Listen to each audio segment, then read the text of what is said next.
আসসালামু আলাইকুম ভিউয়ার্স, আজকে আমি আবার একটা নতুন ভিডিও নিয়ে চলে আসলাম। তো আমি এখানে একটা সুতি বোরকা তৈরি করেছি। তো এটা আমার ভিডিওর দ্বিতীয় পার্ট। এটাতে শুধু সেলাইয়ের ভিডিও দেওয়া আছে। এটার যে কাটিংয়ের ভিডিও সেটা আমার প্রথম পার্টের ভিডিওতে দেওয়া। তো এটা আমি কমেন্টে ভিডিওটির লিংক দিয়ে দিব, আপনারা চাইলে দেখে আসতে পারেন।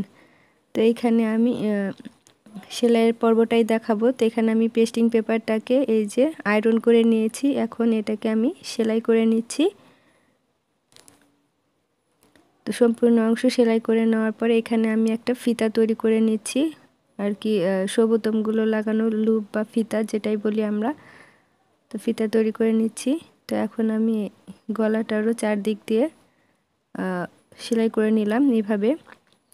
এরপরে এখানে আমি উপর সাইডে প্রথমে 1 ইঞ্চি নিচে, এরপরে 2 ইঞ্চি পর পর ঘর করে নিলাম। আপনারা চাইলে ঘন ঘন করে 1 ইঞ্চি পরেও দিতে পারেন। তো আমি এখানে একটা সবুতমের মাপ নিয়ে ফিতাটার মাপ নিয়ে নিলাম, কতটুকু লাগে সেই অনুপাতে 4টা ফিতা কেটে নিলাম ছোট ছোট করে। এখন এটা বাম পাশে সেলাই করে নিতে হবে। আপনারা ভুলে ডান পাশে সেলাই না করে বাম পাশে সেলাই করবেন। তো এই যে 4টা আমার সেলাই করা হয়ে গেছে। এখন এটাকে উল্টো পাশে আমি সামনের গলার উপরে বসিয়ে নিচ্ছি। বসিয়ে নিয়ে এভাবে ভিতর দিয়ে চারকানিতে সেলাই করে নিতে হবে। পেস্টিং পেপারের বাইরে দিয়ে এবার মাঝখান দিয়ে আমি কেটে নিচ্ছি এবং ছোট ছোট কাট বসাতে হবে। খেয়াল রাখতে হবে সেলাইটা যাতে না কাটে এবং নিচের অংশ অবশ্যই কাটতে হবে এবং ভিতরের দিকে দিয়ে নিতে হবে। এবং সাইডে যে ফিতার অংশগুলো কেটে নিলাম।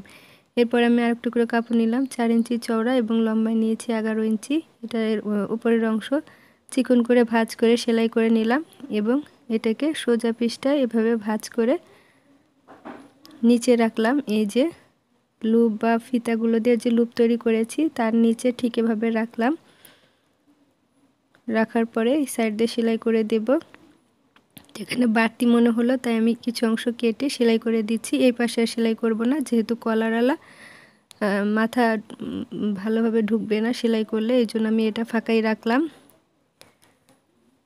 এই যে আপনারা চাইলে হালকা একটু সেলাই করে নিতে পারেন। তো আমি পুরোটাই ফাঁকা রেখেছি। এখন আমি কাঁধের 2 অংশ সেলাই করে নিলাম, সামনের এবং পেছনের পাট। তো 2টা কাঁধই আমি সেলাই করে নিয়েছি। তো কাঁধকে সেলাই করে নেওয়ার পর এবার উল্টাভাবে এভাবে ভাঁজ করে নিতে হবে। ভাঁজ করে আমি গলার মাপটা নিয়ে নেব। তো সম্পূর্ণ গলার মাপ হচ্ছে 8 ইঞ্চি পরিমাণ।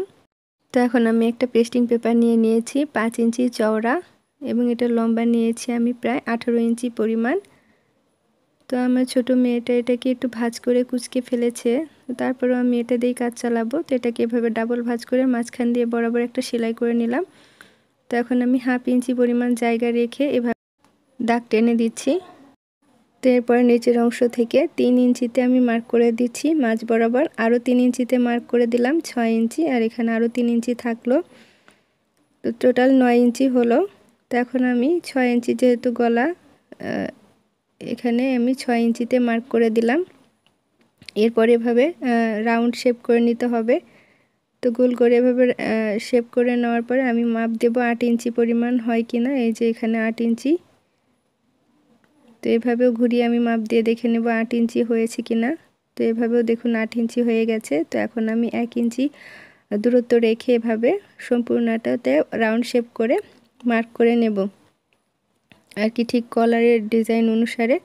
তো এখানে চাইলে গোলও করতে পারেন কিংবা সমানও রাখতে পারেন, আপনাদের ইচ্ছা। তো এখন আমি মার্ক অনুযায়ী কেটে নিলাম। তো এখন সুতাটা আমি ছাড়িয়ে দিলাম। এই যে আমার কলারটা রেডি হয়ে গেল। তো এখন এটাকে আমি এইভাবে একটা টুকরো কাপড়ের উপর পেস্টিং পেপারটাকে আয়রন করে নিয়েছি। এখন সাইডে 1 ইঞ্চি পরিমাণ জায়গা রেখে কেটে নিলাম। এরপরে উল্টো পাশে কাপড়টাকে নিচের দিকে ভাঁজ দিয়ে আমি সেলাই করে নেব। তো এভাবে করলে আর কি ফিনিশিংটা সুন্দর আসে। তো আমি এভাবে উপরে দিয়ে সেলাই করে নিলাম। তো এখন এটাকে খেয়াল করুন আপনারা, ঠিক এভাবে উল্টোভাবে ভাঁজ করে এভাবে কাপড়ের উপরে রাখতে হবে। রাখার পরে ঠিক সাইড দিয়ে এভাবে সেলাই দিয়ে নিতে হবে। তো আমি যেভাবে করেছি ঠিক সেভাবে আপনারা সেলাই করে নেবেন। তো এখানে যে 1/2 ইঞ্চি জায়গা রেখে বাড়তি কাপড়টুকু আমি কেটে দিলাম। এরপরে এভাবে ছোট ছোট করে কাট বসিয়ে দিতে হবে ফিনিশিংটা সুন্দর আসার জন্য। এখন এটাকে আমি উল্টে নেব।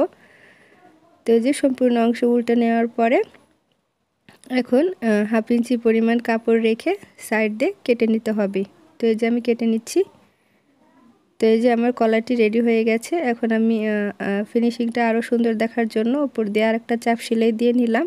তো এই যে চাপ সেলাই নেওয়ার পরে গলার যে উল্টো পিসটা সেইখানে এই যে এখানে বাড়তি কাপড়টুকু রেখে এভাবে সেলাই করে আটকে নিতে হবে। খেয়াল করুন, এটাকে ধীরে ধীরে আপনারা ধরে ঘুরিয়ে ঘুরিয়ে আটকে নেবেন, নয়তো কলারে এভাবে কুঁচকে যেতে পারে। তো এই যে ধরে ধরে সম্পূর্ণ অংশ আমি সেলাই করে নিলাম। এখন এটাকে সোজা করে নেব। তো সোজা পিসটা করে নেওয়ার পরে কলারটাকে এই যে ভিতরের দিকে দিয়ে নিচের কাপড়টাকে ভিতর সাইডে দিয়ে কলারের উপর দিয়ে চাপ সেলাই দিয়ে নিতে হবে। তো এভাবে ভিতরের কাপড় রেখে সুন্দরভাবে ঘুরিয়ে ঘুরিয়ে সম্পূর্ণ কলারে চাপ সেলাই দিয়ে নিতে হবে। তো এই যে আমার কলারটা সেলাই করা শেষ। এখন আমি হাতার কাপড় সেলাই করব। তো হাতার যে নিচের অংশ মুড়িটা ডাবল ভাঁজ করে চিকন করে ডাবল ভাঁজ করে মুড়ি সেলাই করে নিলাম। এখন সোজা পিসটা করে এখানে ছোট ছোট করে কুচি দিয়ে নেব। তবে কুচি দেওয়ার পরে খেয়াল করতে হবে হাতার যে ঘেরটা কত সেই মাপে যেন থাকে। তো আমার যেহেতু 8 হবে, তো আমি সেলাই সহ 9 টেকাইছি। এই দেখুন 9। তো এখন আমি হাতার এই যে উল্টো করে কাঁধের উপরে রাখলাম আর মিডল পয়েন্ট থেকে সেলাই করলাম। এতে করে কুচিগুলো সুন্দর হয় এবং হাতার জয়েনিংটাও মানে শেষ মুহূর্তে ছোট বড় না হয়ে ঠিকভাবে সেলাই করা যায়। তো এই যে প্রথমে মাঝখান থেকে এক পাশে সেলাই করে আবার ওপর পাশে মাঝখান থেকে বাকিটুকু সেলাই করে নিতে হবে। বিশেষ করে যারা নতুন তারা এভাবে সেলাই করলে খুব সহজে হাতা লাগাতে পারবেন। তো এখন আমি কুচির উপর দিয়ে এই যে লেস লাগিয়ে নিচ্ছি।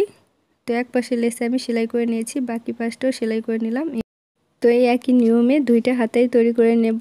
এরপরে হাতার সাইড দিয়ে আমি সাইড সেলাই করে উল্টো দিক থেকে সাইড সেলাই করে নিব। তো বডিরও সাইড সেলাই করে নিলাম।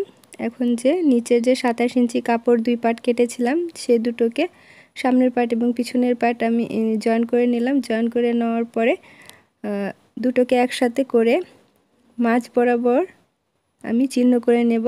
তো মাঝ বরাবর এই যে চিহ্ন করে নেওয়ার পরে এখান থেকে 1.5 ইঞ্চি ধরে আমি একটা বর্ডার তৈরি করে নেব।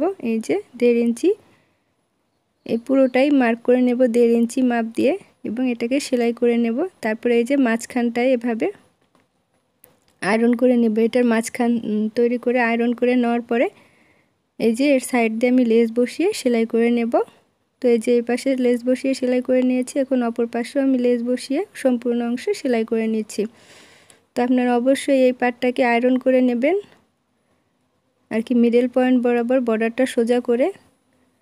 এখন এই যে বডির মাঝখানটা আমি চিহ্ন করে নিলাম আর এই যে লেসের মাঝখানটাও চিহ্ন করে নিয়েছি। লেসের যে পার্টটা সেটাকে উল্টো করে রেখে বডির যে পার্টটা সেটাকে সোজা করে রেখে ছোট ছোট করে কুচি দিয়ে নিতে হবে।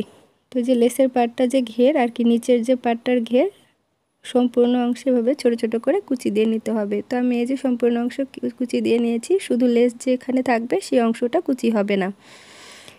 তো এরপরে আমি ছোট যে নিচের ঝুলের পার্ট সেই পার্টগুলোকে জোড়া দিয়ে নিচ্ছি। সবগুলোকে আমি জোড়া দিয়ে নিয়েছি, 5টা পার্ট এখানে টোটাল সবগুলোকেই জোড়া দিয়ে নিয়েছি।